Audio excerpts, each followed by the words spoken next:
पापा के छपरिया चढ़ी मुर्गा बोले हो मुर्गा बोलिया सोहावन लागे हो मुर्गा बोलिया सोहावन जागी सुती हजारी पापा हो तारा घरवा में चोरवा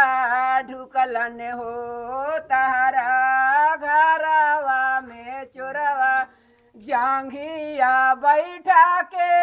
पापा बेटी दाना कैला हो सुंदर धियावा ते आगी देला हो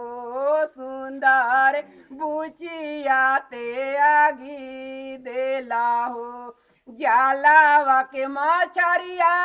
नियन पापा बेची देला हो सुंदर धियावा ते आगी देला हो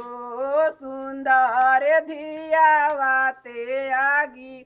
धानावा के खखरिया